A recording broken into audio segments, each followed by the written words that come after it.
क्या तुमने कभी सोचा है कि इंसान का तकब्बुर उसे किस हद तक ले जा सकता है? तारीख में हजारों बादशाह गुजरे हैं, फतह करने वाले, जुल्म करने वाले, सोने के तख्तों पर बैठने वाले, मगर उन सब में एक शख्स ऐसा था जिसकी दीवानगी ने जमीन और आसमान के दरमियान जंग छेड़ दी थी।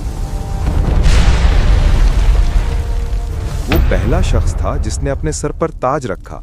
वो पहला शख्स था जिसने कहा, जमीन पर भी मैं हूं और आसमान पर भी मैं ही हूं। उसने जमीन के सबसे ऊंचे बुर्ज पर खड़े होकर अपनी कमान आसमान की तरफ सीधी की और तीर चला दिया। जब वो तीर वापस आया तो उस पर खून लगा था और उस बादशाह ने कहकहा लगाया और अपनी कौम से कहा, देखो मैंने आसमान वाले को भी कत्ल कर दिया। ये कहानी फिरौन से पहले की है। ये कहानी है बाबिल के उस जब्बार की जिसका नाम सुनकर आज भी इबरत का एहसास होता है। ये कहानी है नमरूद की। नूह अलैहिस्सलाम के तूफान के बाद जब जमीन दोबारा आबाद हुई तो बाबल वो पहला शहर था जो दुनिया का मरकज बना। अल्लाह ने उस कौम को बेपनाह ताकत दी थी। उनके जिस्म मजबूत थे, उनके जहन तेज थे और उनकी इमारतें बादलों से बातें करती थीं। इस सल्तनत का मालिक नमरूद बिन कनान था। उसे दुनिया के 4 बड़े बादशाहों में शुमार किया जाता है, 2 मोमिन और 2 काफिर। नमरूद वो काफिर था जिसने मशरिक से मगरिब तक हुकूमत की। उसकी ताकत का ये आलम था कि परिंदे भी उसकी इजाजत के बगैर उसके महल के ऊपर से नहीं गुजरते थे। उसकी खुराक के गोदाम अनाज से भरे रहते थे। लोग दूर दूर से सफर करके आते ताकि नमरूद से खाना मांग सकें, लेकिन इस ताकत ने उसे अंधा कर दिया था। शैतान ने उसे ये वसवसा डाला कि जो रिस्क देता है वही खुदा है, और यूं नमरूद ने अपनी रियाया से कहा, सिर्फ मेरी इबादत करो, मेरे सिवा तुम्हारा कोई रब नहीं। लोग भूख के डर से और उसकी हैबत के खौफ से उसके सामने सजदा करते। बाबुल की गलियों में नमरूद के बुत लगाए गए। हर तरफ शिर्क का घुप अंधेरा छा गया। ऐसा लगता था कि अब इस जमीन पर हक की रोशनी कभी वापस नहीं आएगी। मगर हर जब्बार के जवाल की शुरुआत एक खौफ से होती है। एक रात नमरूद ने ख्वाब देखा। उसने देखा कि आसमान से एक सितारा निकला है जिसकी रोशनी ने सूरज और चांद दोनों को बेनूर कर दिया है। वो घबरा कर उठा। नजूमियों को बुलाया गया। नजूमियों ने डरते हुए ताबीर बताई, ए बादशाह, तेरे मजहब में एक ऐसा लड़का पैदा होने वाला है जो तेरे मजहब को तबाह कर देगा और तेरी बादशाहत के खात्मे का बाइस बनेगा। नमरूद का चेहरा गुस्से से लाल हो गया। उसने वही हुक्म दिया जो सदियों बाद फिरौन ने दिया था, बाबुल के हर नए पैदा होने वाले लड़के को कत्ल कर दिया जाए। हजारों मासूम बच्चों का खून बहाया गया। माओं की गोदें उजड़ गईं। नमरूद समझा कि उसने अपनी तकदीर बदल दी है, लेकिन वो भूल गया था कि जिसे अल्लाह रखना चाहे उसे पूरी दुनिया की फौजें मिलकर भी नहीं मिटा सकती। उसी साल उसी शहर में आजर के घर में एक बच्चा पैदा हुआ। माँ ने खौफ से बच्चे को शहर से बाहर एक गार में छुपा दिया। बचपन वहीं गुजरा, तन्हाई में, सन्नाटे में। ये बच्चा कोई आम इंसान नहीं था। ये वो था जिसे आग जलाने से डर जाए। ये वो था जिसे खलीलुल्लाह यानी अल्लाह का दोस्त कहा गया। ये इब्राहिम अलैहिस्सलाम थे। जब इब्राहिम जवान हुए तो वो अपनी कौम के पास वापस आए। उन्होंने देखा कि लोग पत्थर के बुतों को और खुद नमरूद को पूज रहे हैं। उन्होंने सवाल उठाया, तुम इन चीजों की इबादत क्यों करते हो जो ना सुन सकती हैं ना देख सकती हैं? बात नमरूद तक पहुंची। कौन है वो नौजवान जो मेरे खुदा होने का इनकार करता है? नमरूद ने इब्राहिम अलैहिस्सलाम को अपने दरबार में तलब किया। ये तारीख का सबसे बड़ा मुनाजरा था। एक तरफ वक्त का सबसे ताकतवर बादशाह और दूसरी तरफ एक अकेला नौजवान। नमरूद ने तकब्बुर से पूछा, ए इब्राहिम, अगर मैं खुदा नहीं हूं तो कौन है तेरा रब? किसके दम से तू मुझे ललकारता है? इब्राहिम अलैहिस्सलाम ने पुरसुकून अंदाज में जवाब दिया, मेरा रब वो है जो जिंदगी देता है और मौत देता है। नमरूद ने कहकहा लगाया। उसने फौरन 2 कैदी बुलाए, एक वो जिसे मौत की सजा हो चुकी थी और एक वो जो बेकसूर था। नमरूद ने हुक्म दिया, जिसे मौत की सजा मिली है इसे आजाद कर दो और जो बेकसूर है इसे अभी कत्ल कर दो। तलवार चली और सर धड़ से अलग हो गया। नमरूद ने फख्र से कहा, मैंने उसे मौत दी और उसे जिंदगी दी। मैं ही खुदा हूं। ये मंतिक नहीं थी, ये धोखा था। मगर इब्राहिम अलैहिस्सलाम बहस में नहीं पड़े। उन्होंने वो दलील पेश की जिसने नमरूद की बोलती बंद कर दी। उन्होंने नमरूद की आंखों में आंखें डालकर कहा, बेशक मेरा अल्लाह सूरज को मशरिक से निकालता है। अगर तू खुदा है तो इसे मगरिब से निकाल कर दिखा। दरबार में सन्नाटा छा गया। वो जब्बार जो पूरी दुनिया पर हुक्म चलाता था, आज एक जुमले के सामने लाजवाब हो गया था। सूरज?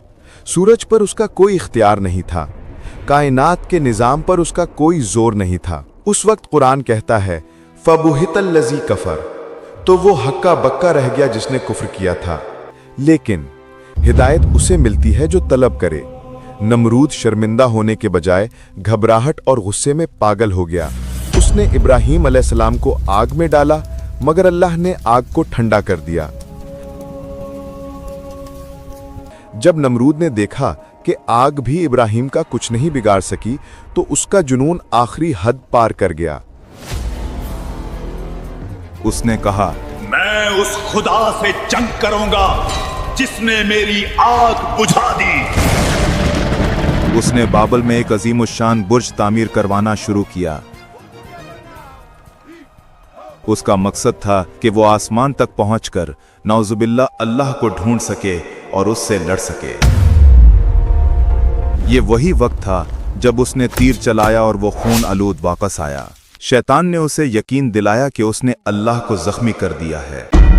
मगर अल्लाह की पकड़ ढीली होती है, लेकिन जब आती है तो कोई बच नहीं सकता।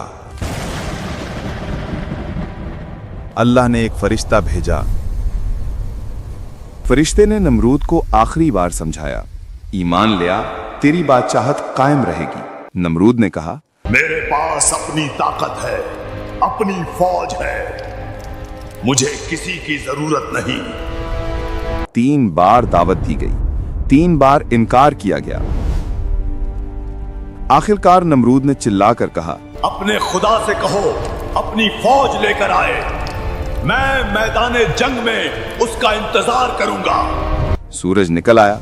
नमरूद अपनी अजीम तरीन फौज लेकर मैदान में खड़ा था। वो आसमान की तरफ देख रहा था, इंतजार में कि कोई फरिश्ते उतरेंगे या कोई बिजली गिरेगी। वो अपनी तलवार लहरा रहा था। तभी उफक पर एक निशानी नजर आई। दूर से एक काला बादम आता दिखाई दिया। नमरूद के सिपाही खुश हुए। उन्होंने सोचा, शायद बारिश होने वाली है या शायद ये दुश्मन का धोखा है। मगर जैसे जैसे वो बादल करीब आया, एक अजीब सी आवाज सुनाई देने लगी। वो बादल नहीं था, वो परिंदे नहीं थे, वो मच्छर थे।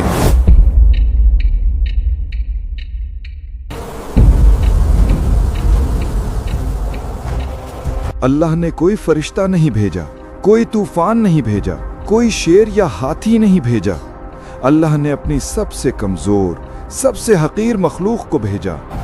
मच्छरों की तादाद इतनी थी कि सूरज की रोशनी खत्म हो गई। इन मच्छरों को अल्लाह ने खास हुक्म दिया था, इनका खून पी जाओ और गोश्त खा जाओ। एक लम्हे में वो अजीम फौज जो दुनिया फतह करने निकली थी, बेबसी की तस्वीर बन गई। मच्छर उनकी नाकों में, कानों में घुस गए।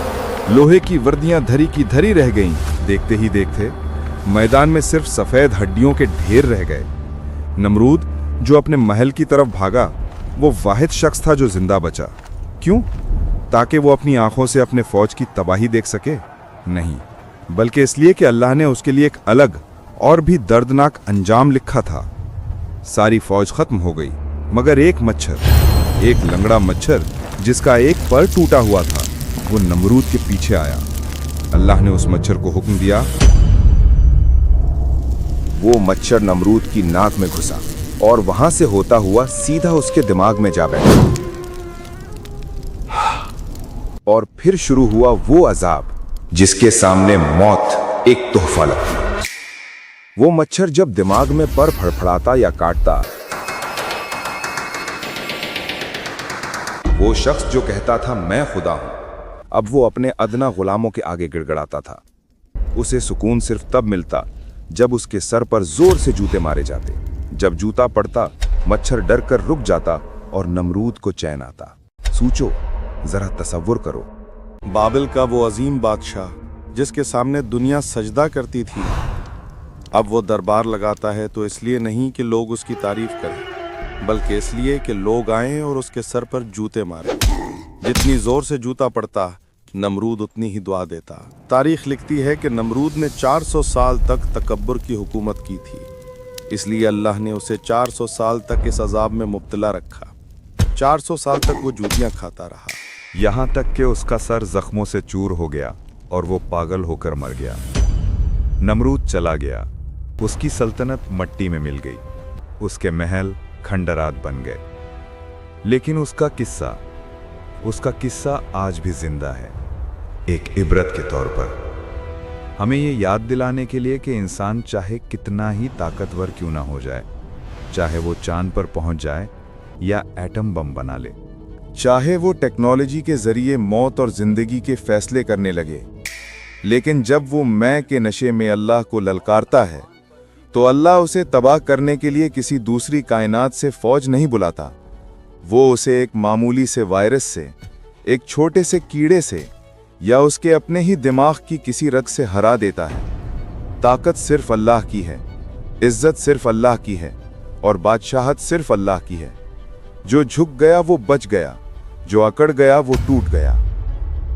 अगर इस वाक़े ने आपके दिल पर दस्तक दी है तो कमेंट में अल्लाहु अकबर लिखें ताकि